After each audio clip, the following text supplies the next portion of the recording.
کتونکو دا ویډیو به تر اخره پورې ګورئ او مخکې به یې د ثواب په خاطر باندې ضرور شیر کوئ چې په دنیا کې چې څومره هم مسلمانان دي دنیا ګوټ ته دا ویډیو ورسي نو دا ویډیو به مخکې ضرور شیر کوئ.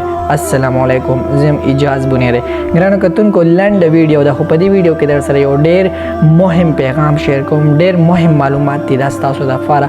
نو ویډیو چې ده دا به در سره مخکې ضرور شیر کوئ. کتونکو په دې ویډیو کې در سره زه دا معلومات شیر کوم چې څنګه تاسو ته په سکرین باندې ښکاري قرآن پاک آیاتونه دي. په دې کې دا یو آیات څنګه لیکلی دی او دا بل ځای کې دا بل آیات څنګه لیکلی دی. نو کتونکو دا چې دی دا دواړه یو آیت دی خو په دې کې ترې غلطي شوې ده. نو ګرانو کتونکو دا یقینا چې دا ډېر د افسوس مقام دی زموږ د ټولو مسلمانانو لپاره چې آیا د قرآن پاک کې داسې قسم غلطیانې کیږي.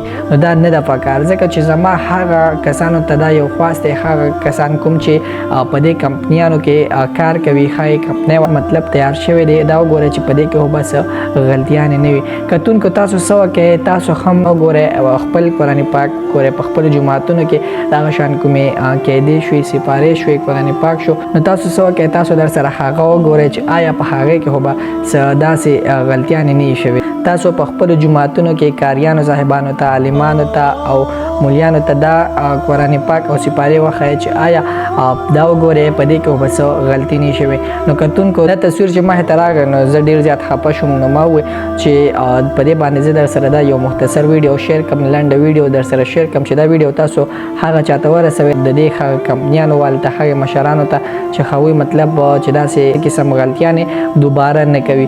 ځکه چې دا زموږ د ټول مسلمانانو لپاره چې دا قرآن پاک د الله پاک جل جلاله دا یو عظیم الشان کلام دی.